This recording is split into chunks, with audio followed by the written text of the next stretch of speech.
as usual, we choose a subject that crowds us a little.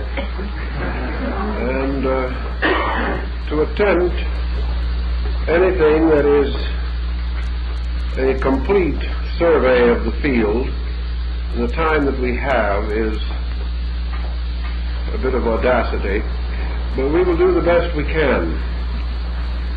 And this evening we want to establish the foundations upon which we hope to build in the series that will develop from tonight. In the first place, our subject is anthropology. And we know that the word is derived basically from the Greek anthropos, meaning man. Now in this case, our subject is a little different from psychology. The name psychology is also derived from the Greek, but in an adaptation that certainly was not in the Greek thinking. Anthropology, however, may be said to develop from, to be based upon, the concepts and hypotheses established by Greek thinkers between 300 and 600 BC. In all essential principles, we are moving upon the Greek understanding of the nature of man. We have expanded that knowledge tremendously. We have at our disposal instruments of verification unknown to the Greeks. Their research, their contemplation, was essentially a combination of rational and intuitive elements. They recognized, as we must sometimes also recognize, that reason in itself is an acceptable instrument of science. That nearly all discoveries, that nearly all advancements have resulted from a foundation set in reason, and these in turn expanded and justified by scientific techniques. Thus we do not need to be afraid of reason. What we need to fear is that we shall wander from the reasonable, and in that way endanger our position. In this particular series we have added to the term anthropology a defining term, esoteric. And I would also like to clear this, as we intend to use the term. The Greeks themselves had the concept that certain parts of knowledge are hidden. This hiddenness does not necessarily mean any deliberate effort to obscure. Nor are we to merely take the assumption that certain individuals are private to certain knowledge, which can only be attained by cultivating those individuals in some way. The ancients certainly possessed arts and sciences which were locked within their temples, and which they taught only to qualified students. Qualification, in their eyes, was not unlike a university entrance examination in our way of thinking. Esoteric, therefore, really conveys a certain neglected possibility in knowledge, something obscure, some part of knowledge that is darkened. This darkness may arise from common neglect, and through a long period of time, ideas which have apparently passed out of fashion without actually being disproven may pass into a subjective condition which we may term esoteric, as not immediately and readily available, things that must be sought for, dug out, or in one way or another found in the ruins or rubbish of our common believing. Wherever the word esoteric is applied to a term of scientific importance, it almost means the equivalent of idealistic. In other words, it takes into consideration certain aspects of knowledge, not generally popular, not generally known. And it also points out the need for further exploration of certain archaic or hidden fields. The possibility, therefore, of a larger knowledge about things, a knowledge in which things obvious are extended toward those ends which are not obvious, or where knowledge readily available is traced back to foundations hidden deep in the mysteries of time.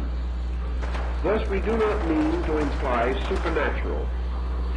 We do not mean to imply by the term esoteric cultural or pertaining to some private group of opinions.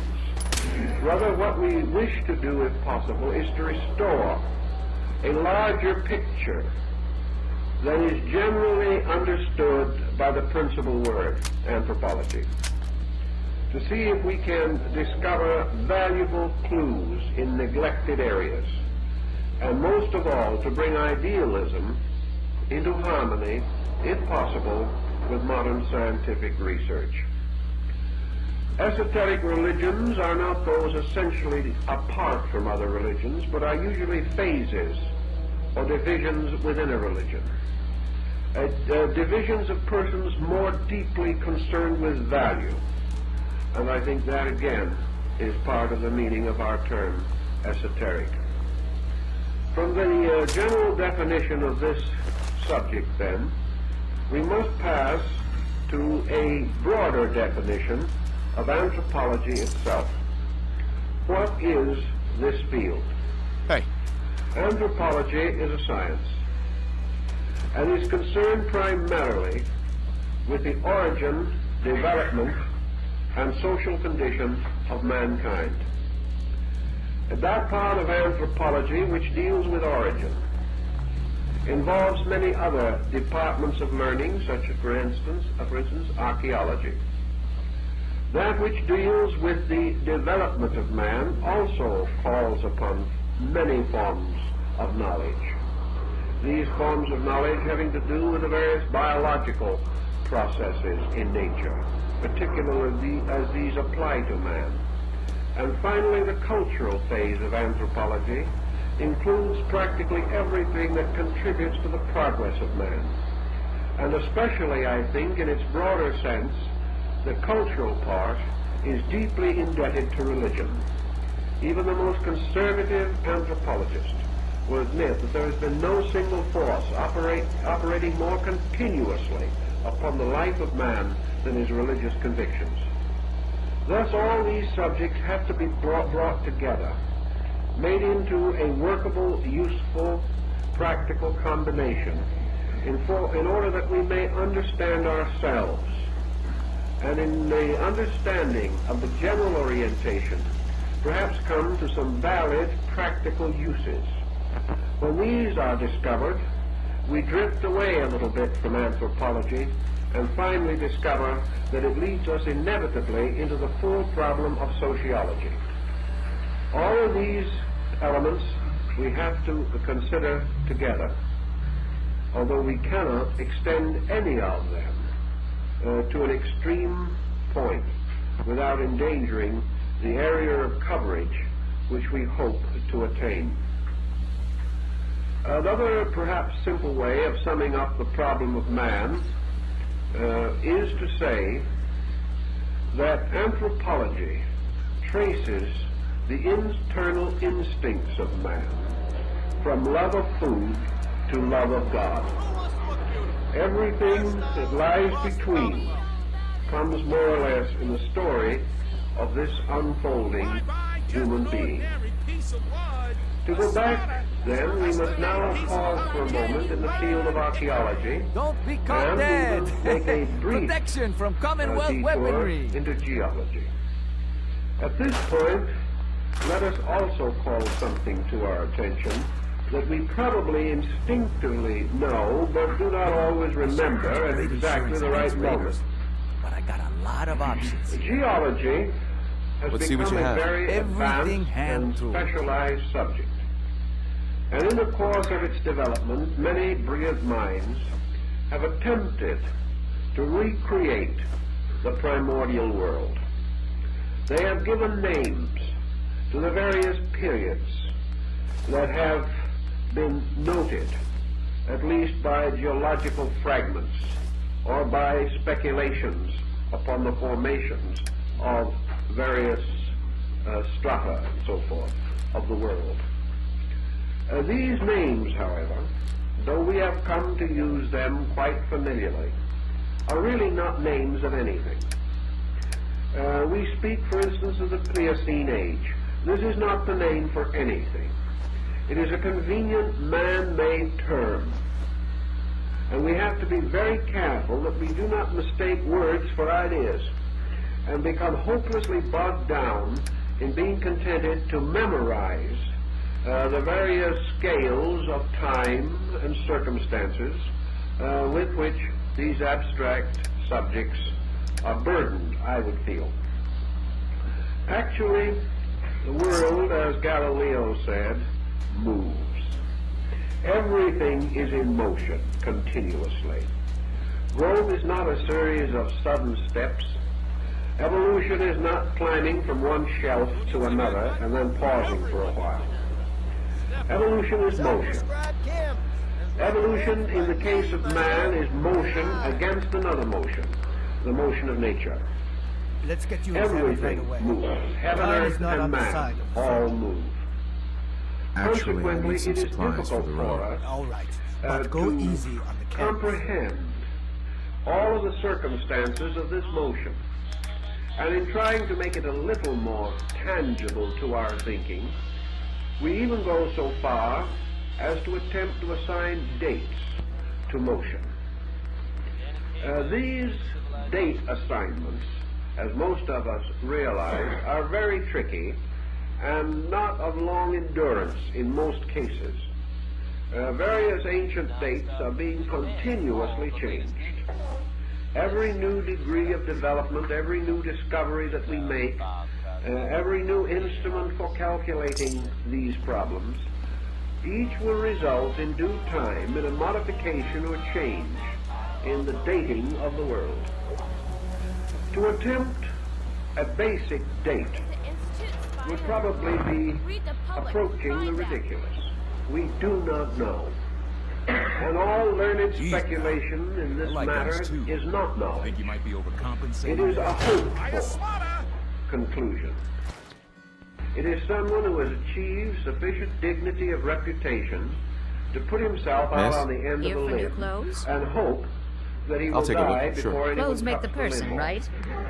He is only affirming to be ultimately refuted. But it's quite possible that this refutation will not injure his reputation because he will be gone by that time.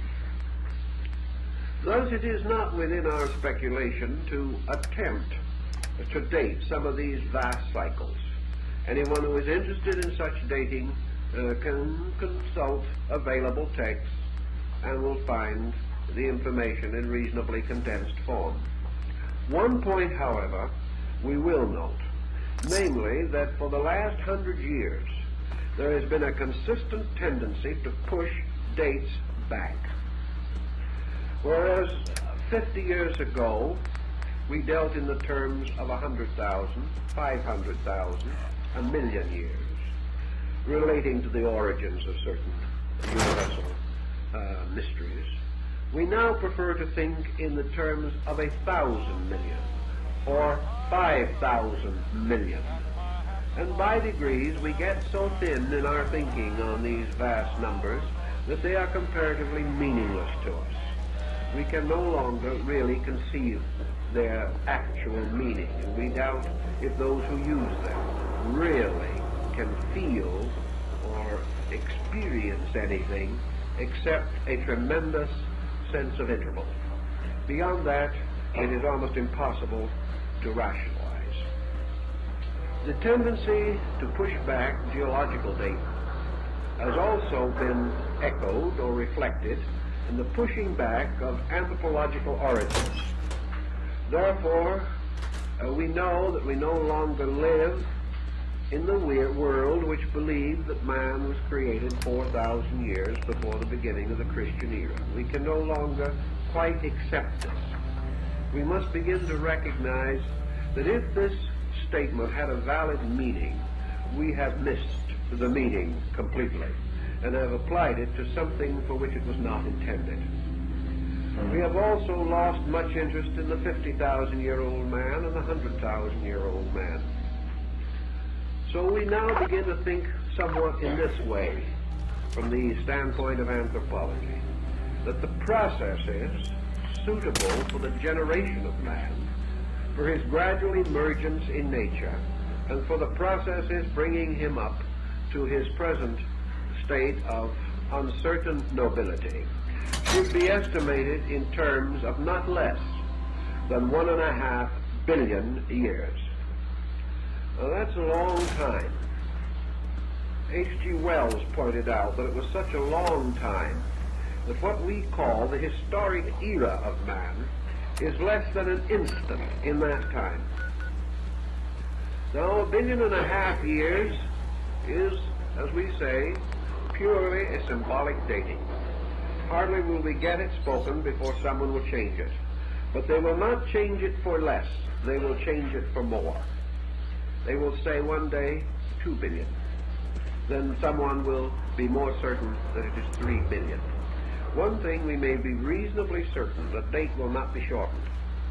Because the more we experiment into these problems, the more we realize that we have been hasty in assuming too much within the compass of our normal historical thinking. The next point that we should bear in mind is that this process of producing man had to pass through a series of modifications. These modifications we will later examine on several levels. But first, I would like to dispose of the prevailing anthropological hypotheses. You are entitled to them, and your thinking should consider them, not eliminate them. We gain nothing in this world by saying, oh, that's not possible, and passing on to something else. Anything that is discarded must be discarded with reason, and anything that is accepted must be accepted with reason and intuition.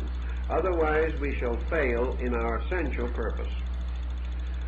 Taking the terms generally familiar, we use them also to point out a certain conflict which almost immediately appears and renders some of these terms rather obviously arbitrary. It is assumed that down through this period of 1.5 billion years, it took a great length of time to bring man to what might be termed the condition of biological maturity as a species. Now, various guesses have been made as to how long ago this important maturity occurred.